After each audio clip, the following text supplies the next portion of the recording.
താലൂക്ക് ആശുപത്രി കെട്ടിടത്തിന്റെ ഭിത്തികളിൽ വളരുന്നത് മരമാണ്. ആ മരം വളരുന്നത് വലിയ അപകട ഭീഷണി ഉണ്ടാക്കുന്നുമുണ്ട്.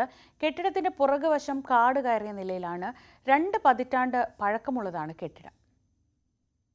100 കിടക്കകളുള്ള വാർഡിലാണ് ഭിത്തിയിൽ ആൽമരങ്ങൾ വളരുന്നത്. കെട്ടിടത്തിന്റെ കിഴക്ക് ഭാഗത്തെ ഷെഡുകൾ പൂർണ്ണമായി തകർച്ചാ ഭീഷണിയിലാണ്.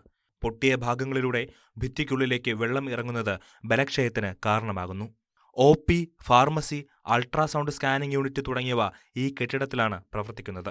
സ്ഥിരം നനവുള്ള ശുചിമുറി ഭാഗത്താണ് മരങ്ങൾ കൂടുതലായി വളരുന്നത്. പരാതി ശക്തമാകുമ്പോൾ പുറമേയുള്ള ശിഖരം വെട്ടിമാറ്റുക മാത്രമാണ് ചെയ്യുന്നത്. ഇതിന്റെ വേരുകൾ ഭിത്തികളിലേക്ക് ആഴ്ന്നിറങ്ങി പലയിടത്തും വിള്ളൽ വീണിട്ടുണ്ട്. ഇഷ്ടികയും ടൈലുകളും തകർത്താണ് വേരുകൾ പടർന്നു കയറുന്നത്.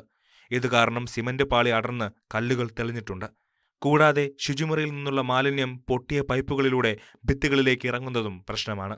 അത് ഭിത്തി തുളന്ന് അകത്ത് കയറി ഷെയ്ഡ് ഉൾപ്പെടെയുള്ള ഭാഗം കായംകുളം താലൂക്ക് ആശുപത്രിയിലെ 100 ബെഡ് ആശുപത്രിയിൽ പൊട്ടി തകർന്നുകൊണ്ടിരിക്കുകയാണ്. ഇതൊന്നും പരിശോധിക്കപ്പെടാൻ ഭരണാധികാരികൾക്കോ താലൂക്ക് ആശുപത്രിയുമായി ബന്ധപ്പെട്ട് പ്രവർത്തിക്കുന്ന ആളുകൾക്കോ കഴിയുന്നില്ല.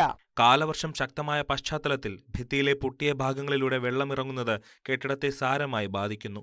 കൂടാതെ അത്യാഹിത വിഭാഗത്തിന്റെ പുറകുവശം കാട് മൂടിയതും രോഗികളെയും കൂട്ടിരിപ്പുകാരെയും പ്രയാസപ്പെടുത്തുന്നു.